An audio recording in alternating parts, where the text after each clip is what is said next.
Java is most widely used programming language. Java has consistently held the number one slot in terms of popularity, which is evident from the fact that more than 90% of the Fortune 500 companies use Java. In this session, we are going to create a game in just 45 minutes.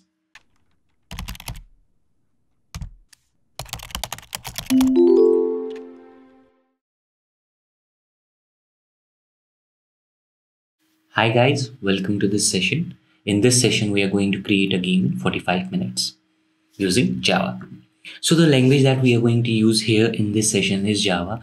If you want or if you're familiar with other languages such as C, C++, maybe Python, maybe JavaScript, you can implement the same in that language. If you know JavaScript, maybe you can add some CSS or some HTML to it so that it looks beautiful. Now, without wasting any further time, let's get started. In this session, we are going to build a tic-tac-toe game, right? What is a tic-tac-toe game? If you can see the image that is shown on the screen, right? You see two horizontal lines and two vertical lines, right? And four other horizontal lines, right? Then three vertical dashes, right? Basically, those are actually three vertical lines, three small dashes, and on the bottom again three small dashes. So this is the game board that we are talking about. Okay, now in this first step is that we are going to create this board, right? We are going to create and print this board. The idea behind this is that we are going to use a 2D array, naming it a gaming board or a G board, right? So then we place the space character, then a horizontal line, then a space character, then a horizontal line, then a space character, so that each element is separated from the other. For separating first row from the second row, we use these horizontal dashes, right?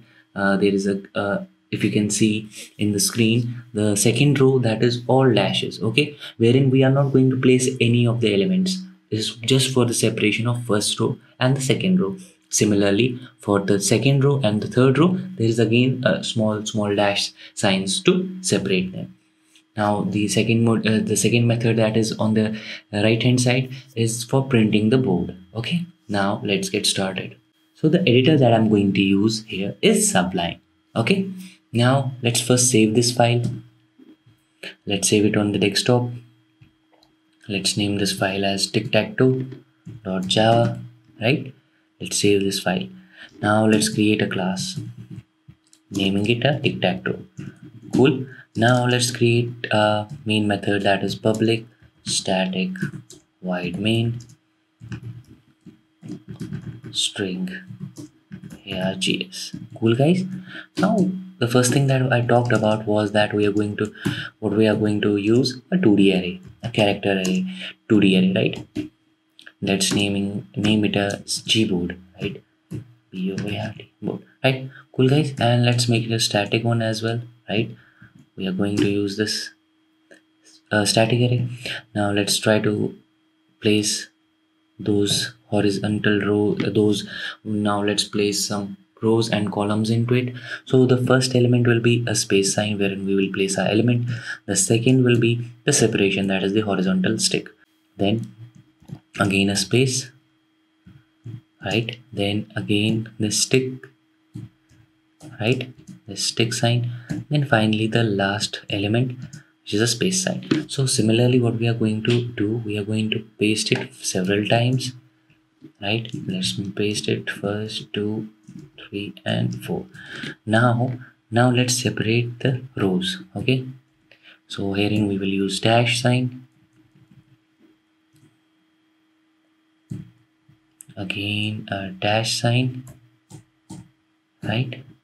And again a dash sign, right? Then the third and the fourth, right? The third will be this.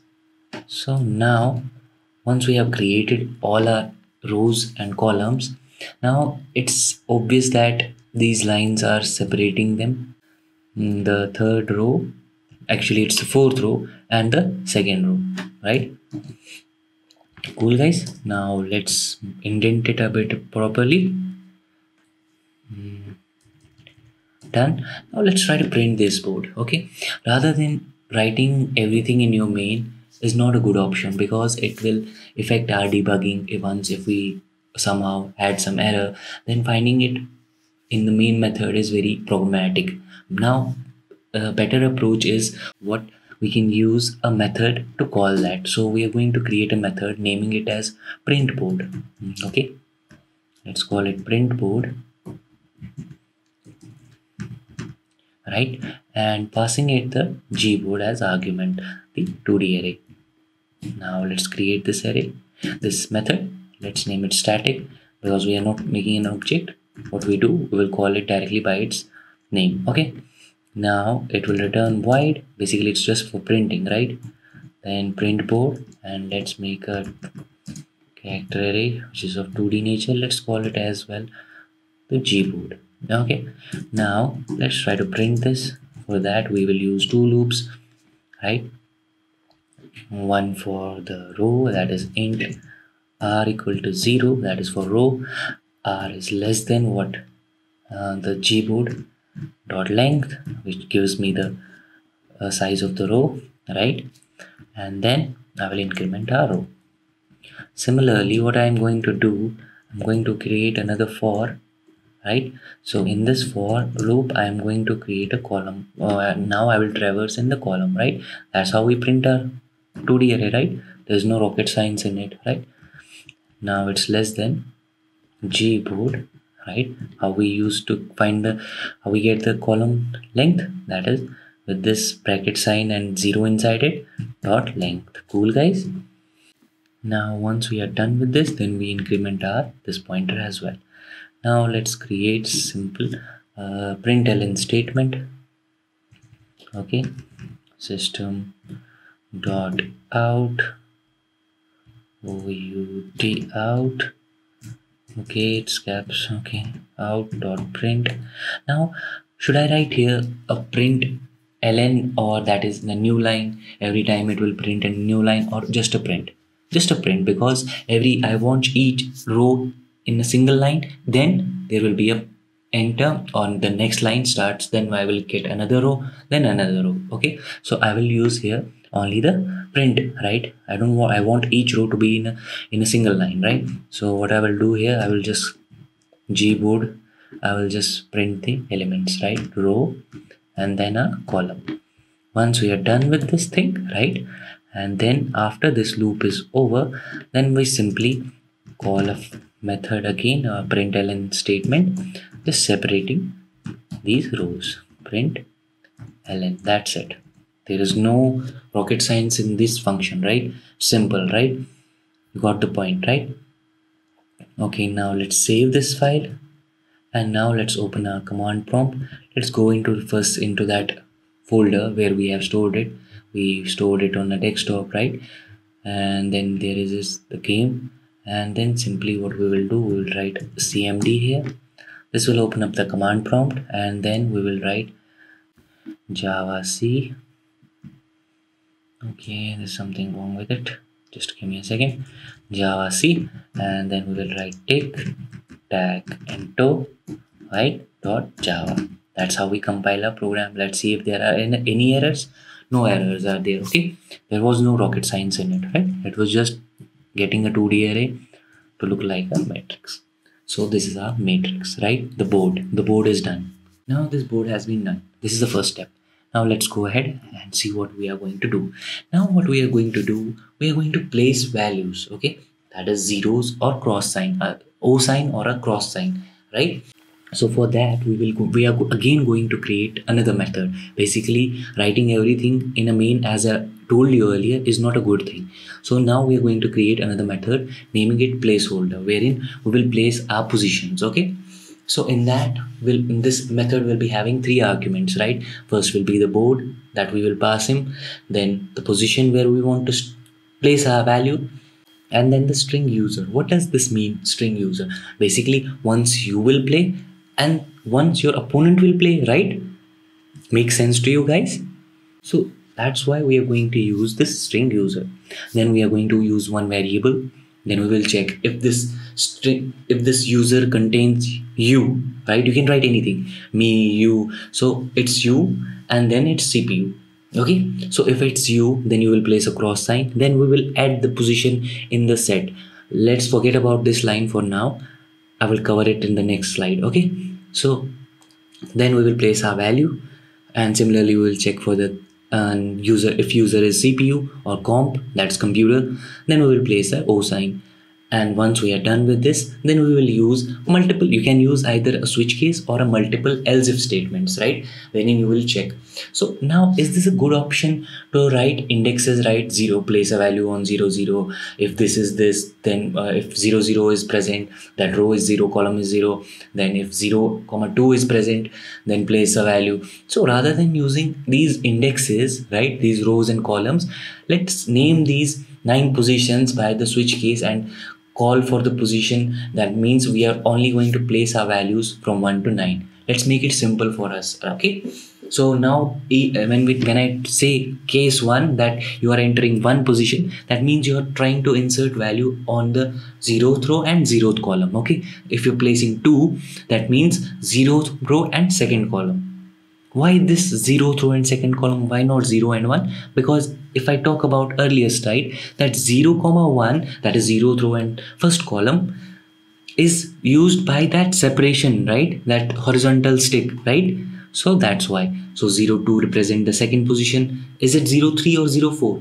04, right? 03 is again used for separation. So 04 will represent your 3rd position, that is in the 1st row. So in the 1st row there will be 3 positions. What? 1 2 3. Then in the 2nd row 4 5 6. In the 3rd row, that is 7 8 and 9 respectively. Okay, then we will use the switch case, then we will print that book. Okay, cool guys, done. That's it. Now let's go quickly and code it. Now let's go ahead and just simply use another static method. Let's minimize this so that it looks beautiful. Now let's go ahead and create a static method. Is it returning anything? No, it's just for inserting the values. Static, right? So void, and then let's call it p holder, not the print board. Okay, 1 second. Yeah, p holder, right? And it will accept 3 arguments. The first is the character array, that is 2D array, that is a game board, right? The second is the int position, where we are going to place our values. Then the third is that we are going to use as a string, right? That is for the user. We will check if it's you that you are playing, or it's if it is the CPU that who is playing, right? Okay, then simply we will use one variable, right, a character variable. Let's call it a symbol. So let's for simplicity, let's place x in it. Okay, by default. Okay, cool, done. And now what we are going to do, we are going to check if the user, there's a method in string, right, which if you want to check the content of the string, you can't use double equal to sign, right? It checks for the reference. So if you want to check for the content, you have to use dot equals method. Cool, makes sense. So dot equals, what is the string that you're looking for? Is you. So if it's you, then we are going to simply use what? We are putting symbol, we are giving a value of x to the symbol, that is this sign. And then there was one line which I told you to skip. Okay, let's skip it for now. Let's comment here so that we will remember that we have to put something here. Okay, and then that's it, com. Now let's check for this thing, else if the user dot equals, what is the dot equals represent? Now we are checking for if it's comp, right, your computer, or you can write CPU, anything, right? Then put a symbol equal to O sign, right? Simple, makes sense. Then again we are going to insert this to something. Let's comment this line so that we will remember that we have to insert some value here. Okay, now this part is done.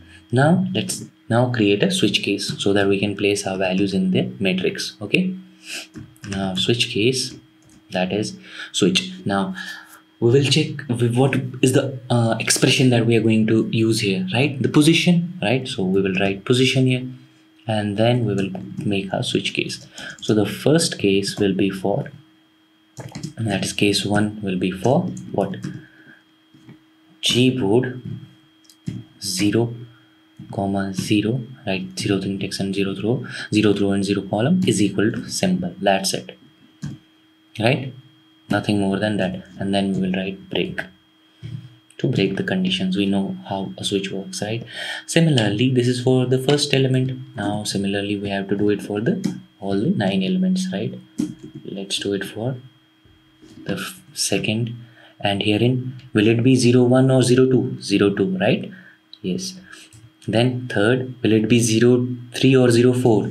04, because those lines are used for separation as well. Now let's copy it again, and let's now try to print columns. So the second row, right? Then there will be 4. Now will it be 10 or 20? 20, because 10, that entire row is used for separation. So it will be 20, then there will be 22, and then there will be 24. Cool. And then we will change also these values, that is 4, 5 and 6. Done. And similarly for the next 3 rows. So this time it will be 7. And will it be 30 or 40? 40, right guys? So 40, then 42, then 44, right? So let's give it 8, and now let's give it a 9. Cool. Done. And then we will print a default. If somehow there is someone who doesn't use these numbers, he might have placed 10, so 10 is not a position, so we have to prompt him a message that please enter a valid input, right? So for now let's make it a system.out.println, right? So let's prompt him a message that it's an invalid input. That's it. Please enter right value. So you can prompt him anything you want. So for now let's do it this way, and then let's print. Okay, control. Yeah. Now let's then go ahead and call the print board, right? And call that so that we can print our board. So let's go ahead and call that function, right? So now let's call that function basically print. What is the name of the function? Print board, right? And give him the argument as gboard, right? Done. So that every time we place a value or user places a value, so that we can get that board back. Okay, so you will place a value, then we will see wherein we have placed that value. So that's why we are using this print board again. So we are done with this method, and now let's go back to our code. Okay, now this is done, right? Let's save this file and let's go back.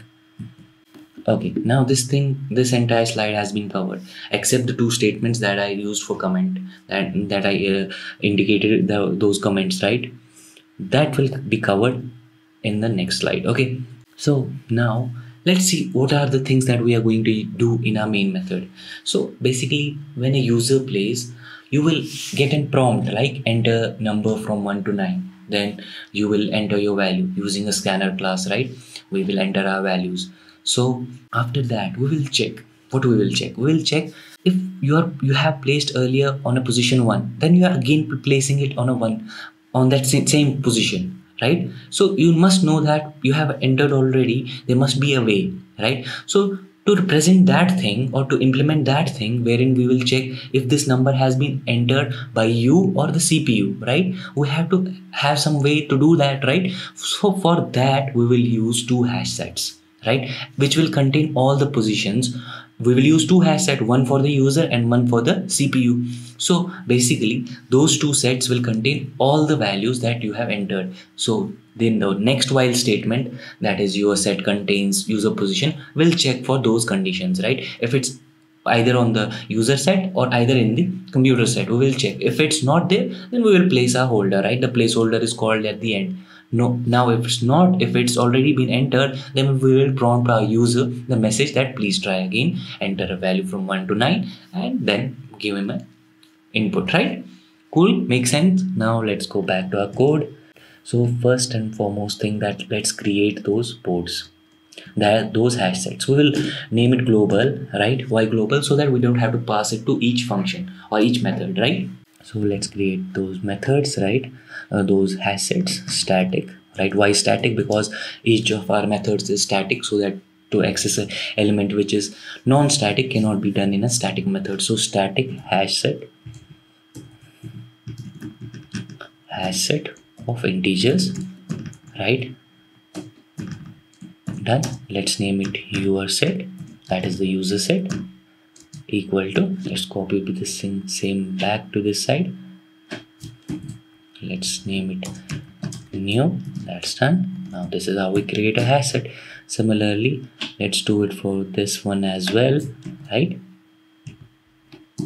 The computer set, that is comp set. You can name anything it. Now for the simplicity, I'm from user set, we have written u set, ur set and comp set. Okay, cool. Now a hash set has been created.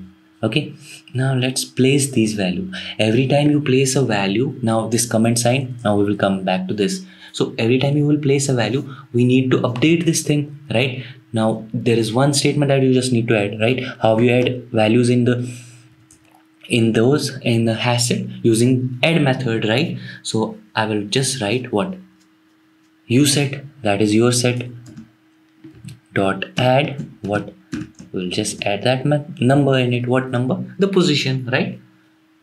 So position will be added because we have placed a value in this position, so we will update our user set.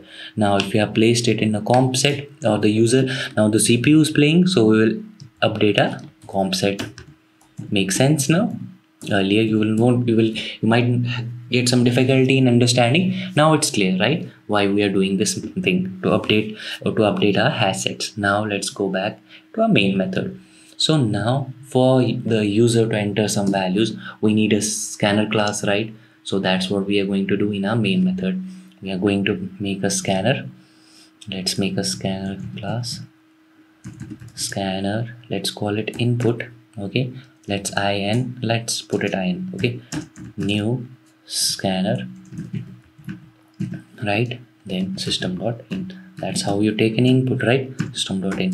Now anything you entered using this object, we will do it. Okay, now first thing, is it the only two steps will take place? No, first you will play, then computer will play or CPU will play, then again you will play, again CPU will play, right? So that for that we will need a while condition, right? Unless and until someone wins, we will loop around. Okay, so it's always true.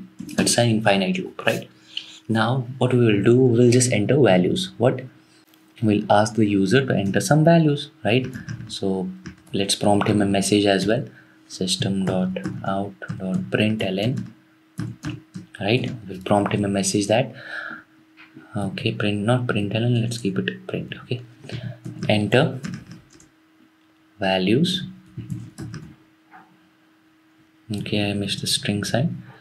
Yeah, enter values from 1 to 9. Now it's clear to user that what he has to enter, right? Now once we are done with this thing, okay, now once we are done with this thing, now we will use the position wherein we have to enter the values. So what we will do, we will write user hyphen position, right? User position is equal to in dot next int, right? This is simple stuff, right? You don't have to worry about how you will use these things. You just are inputting values, right? Now what we will do, we will check while if this position is in the comp set or is in the user set. So what we are going to do, we're just going to do one thing. What? Your set, right? The your set dot contains, while if it is present in the user set, right? If user set contains what? This position. What position? User position. Cool. Or if comp set, right, dot contains what? This position, that is user position, right? Done. What we will do, we'll just make him, unless and until he puts the right value, we'll just make him loop around it. Okay, so we'll just prompt this same thing, we'll copy again. Okay, so we'll make him say, and once we have defined it, don't need an int. So what we will tell him, let's make this message a little bit more, retry. Okay, retry, comma, and that's it.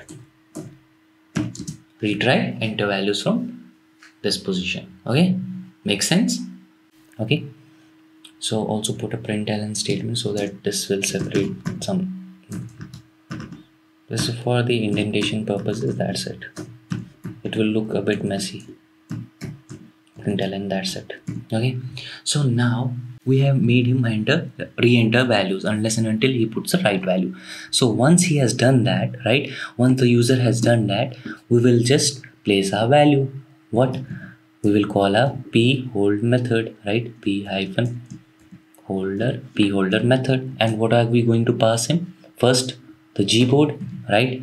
Then the second argument is the user position, right? And the third argument is the string. Now it's you that you're playing, so we will enter you.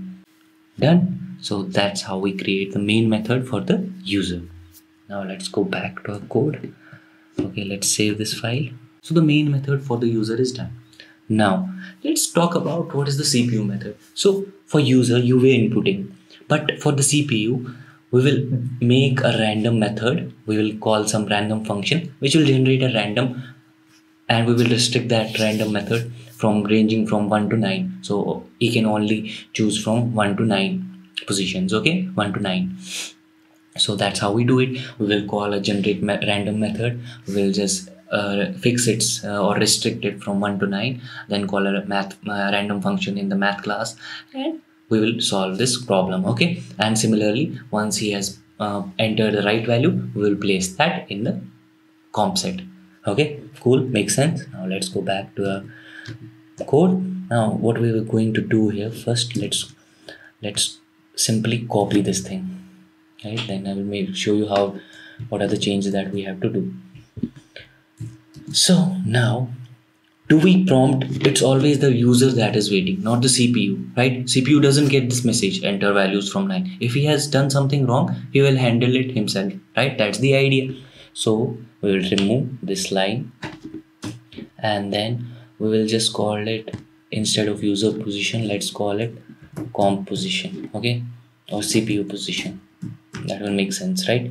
And now instead of that you are entering it, we will make one method naming it as what? Let's name it generate random, right? Generate random. You can also use AI here. If some of you are familiar with AI, you can use AI to generate this number. Okay, cool. So now you have called this. Now what we are going to check, if your set contains comp CPU position, right?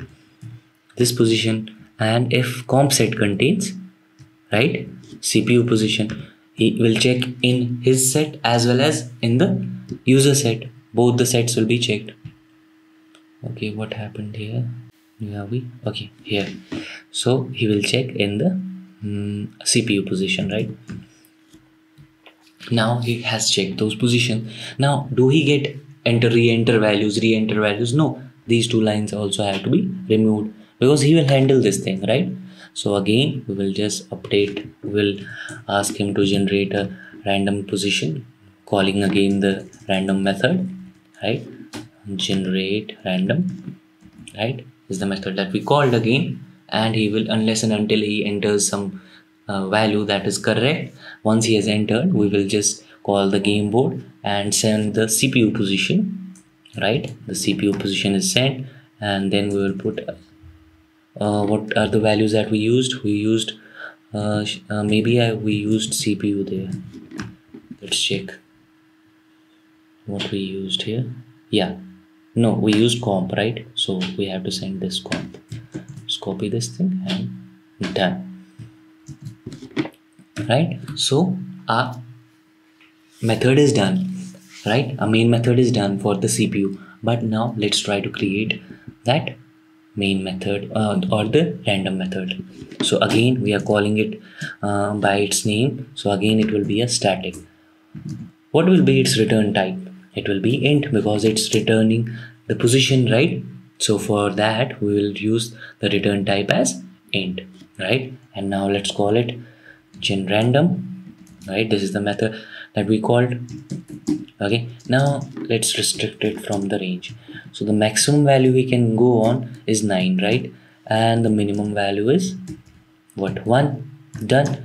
And then let's define its range, that is int range.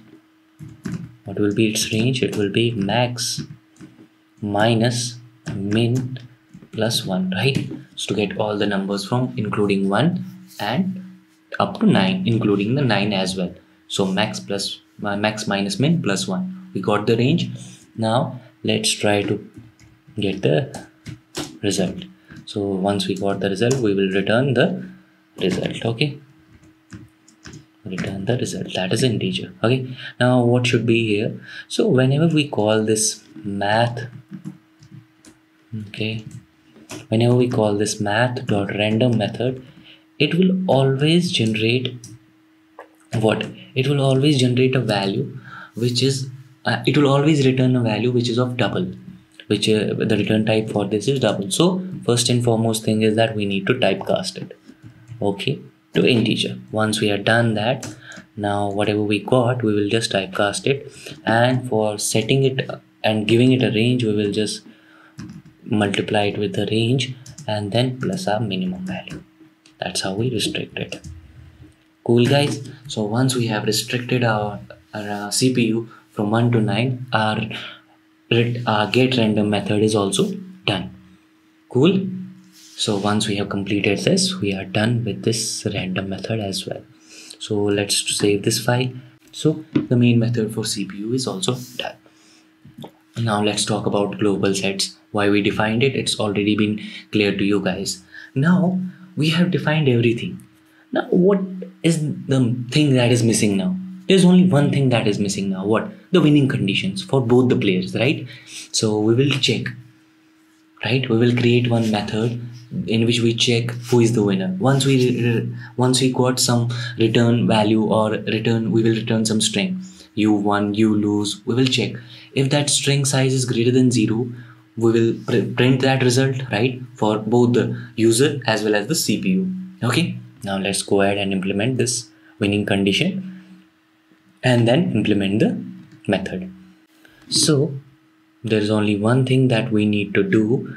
First, let's do it for that user. Okay, so now he has placed the value and now he came back. After placing the value, he came back. Now we will check string result. Let's call it result. Okay, now we make a method called check winner. Okay, let's call it check winning or winner. Check the winner, and it will not we will not send him anything. He will work on those hash sets only, right? Those will be containing the positions, right? So we don't have to send him any argument. Cool.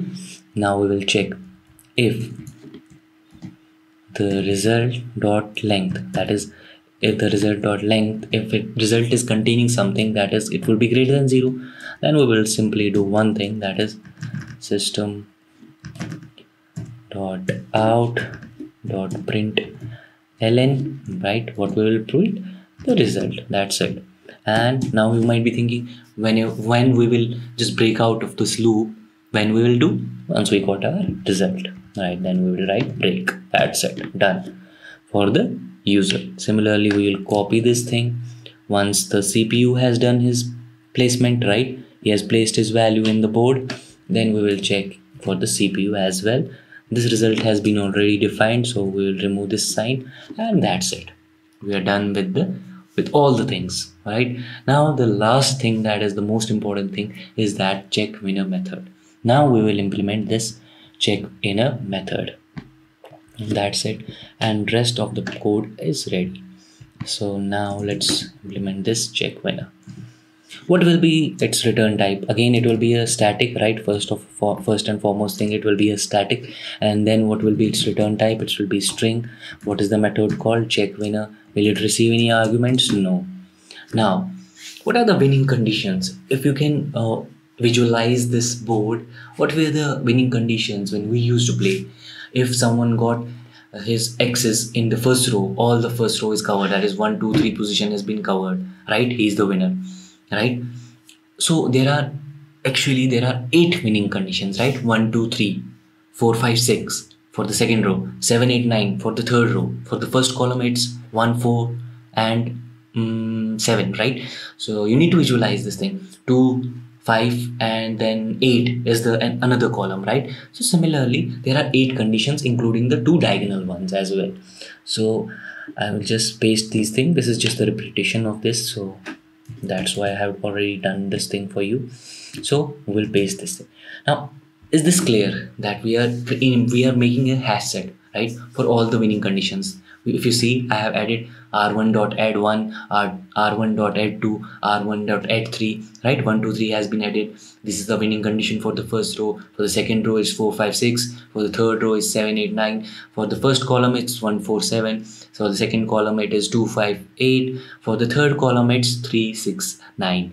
And for the two diagonals it is 1 5 9 and 3 5 7. Now we have done the winning conditions. Now, rather than looping around each hash set and checking with then we will check this with our user set and the computer set, right? Rather than looping around each hash set one by one, the code will be what we will have to write extra code, right? So rather than doing that, what we will do, we will create a hash set of hash sets. Okay, done. And we will call it set of sets, that is set, and we will just create this hash set again, hash set, that's it, done. Now what we will do, we will just add these hash sets to this set, that those individual rows and columns and diagonals, right? What we will do, set add what, r1, then we will do set, I'm writing it in the same line so that you guys can visualize it. You can write it in, but the better practice is to write it on the individual lines, right? The code will be, it will be spread down and it makes it easy to read, right?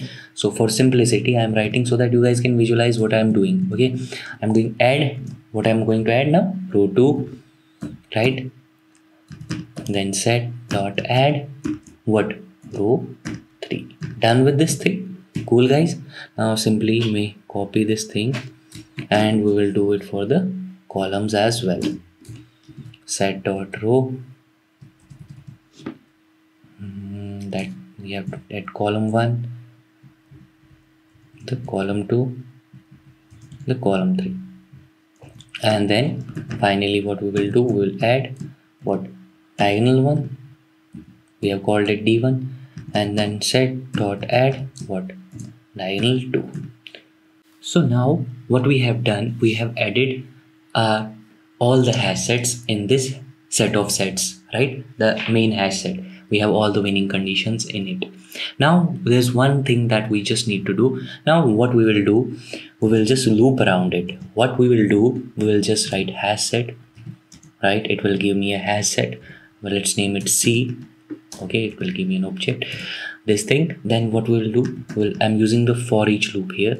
Okay, if you guys don't know about it, just read about it. It works similar in fashion, but it will return always, it will return the hash set, right? In this case it will return a hash set, right? So now we got the hash set. For example, we got 1 2 3 as an hash set. Now what we will do, we'll just check if the user set, that is our UR set, right, dot contains what, all of what, contains all of what, this 1 2 3 set, that's it. If it contains this thing, what we are going to do, we're just going to return what, we'll return u1, right? That's it. What we are going to do, u, let's make it some all caps lock. Now if it doesn't contain this, then we will check for the else if condition for the comp set, right? Comp set what, comp set dot if a computer set, that is this all the CPU positions, dot set, not the set method, dot contains all, right? Again same thing, contains all what, this C, right? If the CPU has this set, right, will return sorry, you lose, right? You lose, you lost, right? You won, you lost, that's it. Now if none of these match, right, and we have exhausted all the hash set and we are at the end of that, means we have entered the 9th location as well, all the locations has been filled, then we will just check if, for that we need to check, right, if our user set, right, dot size, there's a size method, right? Plus in hash set we have a size which will give the number of elements in that hash set, right? Similarly we will check if comp set dot size, right, both of these equal to, while we add up both of these we will get a value of 9. If we get a value of 9, that just means it's a draw. Return draw. Okay, that's it. And we will put an end of statement. We have missed here the end of statement. Cool. Now then if this also not didn't match, right, then we have to return something, right? Let's return the empty string, right? That's it. So that's why we were using that condition here, right? If the result length is greater than 0, right, only then it will break. Okay, and then it will check, and if it is right then it will break. That's it. We are done. Let's save this file, right? Go back to our code. This is done. This is all about the winning conditions, right? The winning conditions and adding them to a hash set, then checking if you won or you lose or it's a draw. All these statements have been done. Now let's try to compile it. Let's go back to a compiler. Let's compile it. Let's check for the errors. Okay, there are a lot of errors. Let's try to remove this thing. Okay, hash set of hash set. Let's go up. Cannot find the symbol. Okay, there's one main thing that we missed, right? So all these sets are present in the util package, right? So we need to just import Java. Okay, now we have to just import java.util.star, and for input output operations, right, we need to import java.io.star. That's it. Need to import these packages. Let's save this file, go back to a command prompt. Let's try to run this time. So we have compiled it successfully, and now let's run this code and let's run it maybe 2-3 times so that you can get an idea. Okay, now let's put a value. Where will we put? Let's put 1. Okay, the CPU placed its value on 6 location. Now let's try to win. Let's first try to trick him. Let's put a 6. Okay, I have entered because there is already a value entered by the CPU, so that's why we got a retry. Enter value from 1 to 9. Okay, or you can also prompt him that this position has been already taken, anything, right? So that you might know what is wrong with this program, right? So let's place 5. Okay, CPU placed there. Let's place it on 3. Okay, now let's place it on 2 and we will win this game. Yeah, you won. Let's try to lose now this time. Okay, 1. Let's now try to lose this. Let's put 4. Okay, he's winning right now. He's winning if he gets it on 3. Okay, now for us to lose we will place it on 8. Okay, he's not still willing to win. Now let's place a value on 6 location. Okay, he's not able to win this time as well, so it will be a draw. Okay, let's place a 3 and it's a draw. That's it, guys. So we are done, guys, and let's go back. We have compiled it and run our code successfully, and thank you for all of this time of yours. Now let's see what we did. Okay, let's see what we did in our code. Okay, now let's make it a bit smaller, right? First thing what we did, we just created our board in the main method and printed it, right? We made a print method, right? Then print board method, right? Then we placed our values with the help of print holder method, right? Then we created our main methods, right? And then we inserted our values, once for CPU, once for user. Then for CPU we made this method generate random number. Then once we did all those things, then the final method that we built was check winner, right? So once we did check winner, which checks the winner, right? So these are the only, how many methods are there? Let's minimize this thing as well.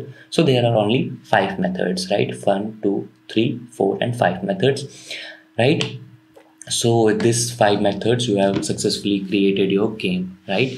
So that's it from my side, guys. Thank you so much. Okay, thank you so much, guys. So if you don't understand this, please revisit this code, and you once you have done this successfully, maybe you can add up these things into your resumes, right? You can say that I have built this game, right? So it will add up to your knowledge, and it will add up to your resume as well. Okay, thank you, guys. Thank you so much.